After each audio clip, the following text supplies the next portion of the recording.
For the past couple of months, we've seen Donald Trump's economic approval rating take a massive hit as Americans realize that he has no comprehensive plan to bring down prices and has actually made things significantly worse through his trade war. The White House, though, keeps trying to send the three same economic messengers from the administration out there to go convince the American people that the economy is actually strong, even though Americans every single day feel that it isn't. Those three people are Scott Bessent, the Treasury Secretary, Brooke Rollins, the Secretary of Agriculture, and Howard Lutnick, the Secretary of Commerce. Now, the problem is when they go out there, they keep embarrassing themselves because they are out there interviewing for an audience of one, and that is the President of the United States. And as a result, their messaging when they go out to try to talk to the American people has been sloppy, incoherent, and obsessed with flattering the president as opposed to actually reassuring the American people. And that has been on display no better than this past week. Just this morning, Howard Lutnick went on to CNBC, or I think went on to Fox Business, and was talking to Maria Bartiromo, and she asked him about Trump selling advanced chips to China. That was some new reporting that just came out, which has people on a bipartisan basis nervous because they are trying to beat China in the AI race, and they are worried about national security concerns and China catching up to the U.S. in the AI race as a result of having access to these chips. And so Maria Bartiromo had those questions for Howard Lutnick today, and this is how he responded when she asked about the sales of these new chips or the potential sales of these new chips to China. Let's take a look. Do you think that there's going to be any movement in terms of President Trump allowing those chips to get to China?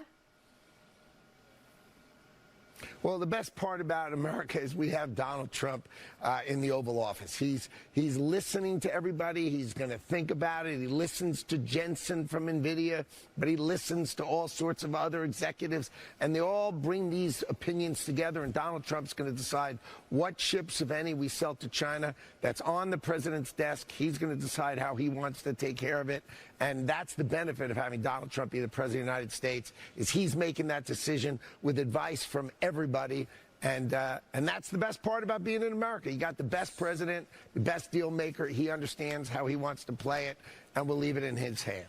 So we'll wait for any. So not really an answer at all. First of all, the fact that Donald Trump is president, the fact that anybody is our president should not be the best part of our country. That is not what the presidency is for. And I guess my question for Howard Lutnick would be, is Donald Trump being president, has that helped? Does that fact make people's groceries less expensive? Has it made their rent lower? Has it made their health care less expensive? Because I'm pretty sure the simple fact that Donald Trump is president hasn't done any of those things in the past, 11 months. In fact, it has made all of those things significantly worse. But he's just out there performing loyalty as opposed to speaking honestly about this move and some of the economic ramifications of it.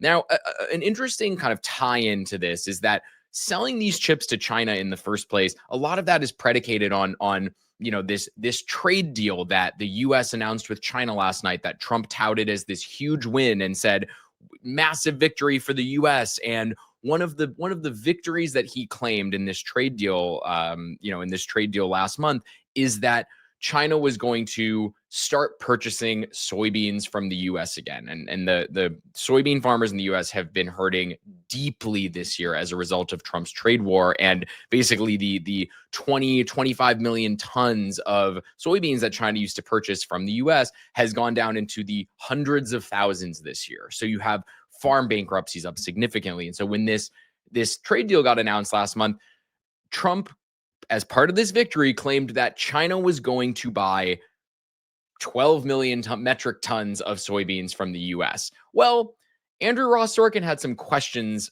about that this morning for Brooke Rollins when she went on his show. I'm going to play the full clip for you because he asked some good questions here. Let's take a look. Understand this, and tell me if I'm wrong. My understanding is that you said in the White House, it said that China was going to buy 12 million metric tons of soybeans from the United States by January. We're now just about a month and a half away from that. They have, according to the USDA report, only made two big purchases, and they total in total 332,000 metric tons. How is that pledge, if that is a real pledge, and China has not confirm that pledge going to be made in that quick a time? Andrew, thank you. We're actually about 1.5 million metric tons, but your point is still salient, right? That 1.5 million of 12 million, we've got a significant way to go. I know they are inking the deal this week or next week. Again, every sign is their commitment remains true that they will indeed buy or purchase 12 million metric tons or put the order in. It doesn't mean we'll move 12 million metric tons by the end of December, but it means that those orders will come in according to their commitment and their promise to our president and to Secretary Bess. And actually, I think this is why I'm glad to see people out there actually following these commitments and holding administration officials accountable when they talk to them about them, because we don't see that a lot. And we see the administration make these insane, lofty promises that look fake and they look like lies. And then I think there are so many that sometimes people forget to actually follow up on them. This one is important because it shows that press releases don't turn into actual purchases. And when the administration had announced this deal last month, there were scant details on it. People like Scott Bessent couldn't really talk that much about it. Trump couldn't. He just kept saying, well, they're buying a lot more soybeans for us. But there were clearly no actual written details on this. It sounds like it was just a handshake agreement about it, which is why Brooke Rollins says, I think that's still going to happen, but nobody actually knows. And so it is just another case of the administration going out there claiming victory for something and then not actually doing the work to make the victory stick. And I think, the farmers are going to remember this. If just claiming victory, a hollow victory on something that doesn't happen, is not going to turn around Donald Trump's approval rating with these farmers that are upset with the fact that his trade war is costing them their farms. And so it is good to see some follow-up journalism that is seeing if there's actual follow-through from the administration on these commitments they're making. Now, nobody in this administration seems to have debased themselves more over the past 9 or 10 months from having a good reputation than Treasury Secretary Scott Bessent. When he was chosen and by Donald Trump, people were reassured by the choice. They felt like Donald Trump had made a good choice for Treasury Secretary, and it made them feel reassured about the economy. However, Scott Bessent has spent the past 10 or 11 months embarrassing himself to stay in Trump's good graces. And it's making him look less credible, and it's making him, tarnish his legacy a bit as a person who people thought understood how the economy works and how economies work in general. And I think that is on display no better than yesterday when he was on Meet the Press talking to Kristen Welker, and she asked about Americans struggling with inflation and what they should do. And he had this absolutely ludicrous response to how Americans can deal, how Americans who are struggling with inflation can deal with it. Let's take a look at that.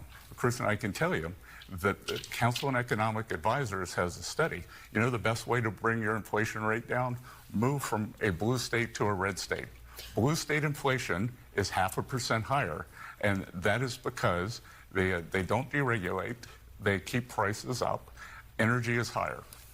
Just according to the consumer prices, inflation was at 2.3% back in April. In September, 3%. But let me ask you about tariffs, because there's this big announcement on tariffs. Since moving from a blue state to a red state to blunt the impact of inflation on your life is one of the dumbest economic arguments and proposals imaginable, for a couple of different reasons. Let's just talk about it logistically, how ridiculous of a suggestion that is. So, sorry, I'm dealing with inflation, so I'm going to quit my job, uproot my life, sell my house, pay a bunch of movers, have to buy a new house, do a whole move, leave people I love behind to benefit from a 0.5 point less of inflation every year. Come on. At the same time, there are reasons that the inflation rate is higher in blue states. First of all, the average income in blue states is about 25% higher on average than the income in red states. So not only do you have that, does the significant increase in income actually blunt the impacts of inflation and any of that, and actually make blue states by virtue of that actually more affordable to live in than red states? But blue states also have stronger safety nets and a lot, some subsidized healthcare and childcare, and just have again a stronger safety net for the people who are living there, which also blunts the costs and prices of certain things in people's lives. But just again, the income is so much higher in blue states than red states, and they take in less federal dollars because more federal dollars are going to red states. All of those things being higher is not going to make your life cheaper or better by moving to a red state. It's just an embarrassing suggestion on their part. Now, at the same time, I think my favorite embarrassing thing Scott Bessent said this week was when he was being interviewed by Brett Baer on Fox News, and he was asked about Donald Trump's federal chair replacements for Jerome Powell next year. And this is what Scott Bessent had to say. Let's take a look. You're not taking that job. Brett, there are, I think, 340 million Americans now. I think I can safely say that I will not be the Fed chair.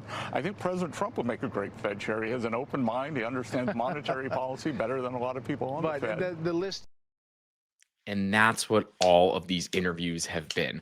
Flattery over facts. This idea that Donald Trump would be a great Fed chair and understands monetary policy when he's been through several bankruptcies and has only increased his net worth by grifting and becoming, especially this year, by becoming president and basically dealing in corruption for himself. That's not a person who deals in smart economic policy. That's a person who deals in corruption. And that is who Scott Bessent thinks would be a great Federal Reserve chair. And I think that is the issue is